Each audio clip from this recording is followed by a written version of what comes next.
আসসালামু আলাইকুম ওরহমতুল্লাহি ওবরকাতু। ভদ্র ব্যক্তির নিদর্শন ৬০টি।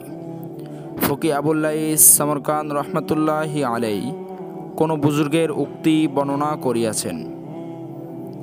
তিনি বলেন, যে ব্যক্তি গুরুত্ব সহকারে ৬০টি বিষয়ের উপর আমল করিবে, সেই ব্যক্তি আল্লাহ তাআলা এবং ফেরেশতাদের নিকট ভদ্র হিসাবে পরিগণিত হইবে, আর তাহার সমস্ত গুনাখাতা মাফ করিয়া দেওয়া হইবে, যদিও সমুদ্রের ফেনা পরিমাণ গুনাহ করিয়া থাকে।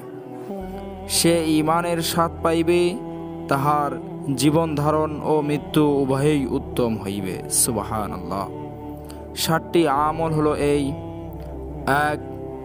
প্রত্যেক কাজের শুরুতে বিসমিল্লাহ পাঠ করা। ২. প্রত্যেক কাজ সমাপ্ত করিয়া আলহামদুলিল্লাহ বলা। ৩. অনর্থক কাজ অথবা গুনাহের পর আস্তাগফিরুল্লাহ বলা। ৪. ভবিষ্যতের জন্য কোনো কথা বলিলে ইনশাআল্লাহ বলা। ৫. অপছন্দনীয় কোনো কথা শুনিলে লা হাওলা ওয়ালা কুওয়াতা ইল্লা বিল্লাহিল আলিয়্যিল আযীম বলা। ৬.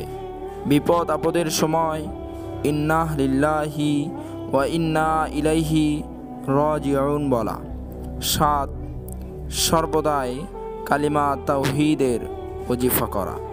এই হলো ৬০টি বিষয়। প্রিয় দর্শক, এই ৬০টি বিষয়ের উপর যদি আমরা আমল করতে পারি, তাহলে আমরা ভদ্র ব্যক্তি হইতে পারব এবং আমাদের গুনাহ সমূহগুলো মাফ করে নিতে পারব এবং আমরা ঈমানের স্বাদ পাব।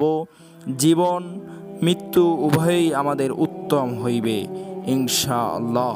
আল্লাহ রব্বুল আলামিন আমাদের সকলকেই সঠিকভাবে এই আমলগুলো সর্বদাই করার তৌফিক দান করেন। আমিন।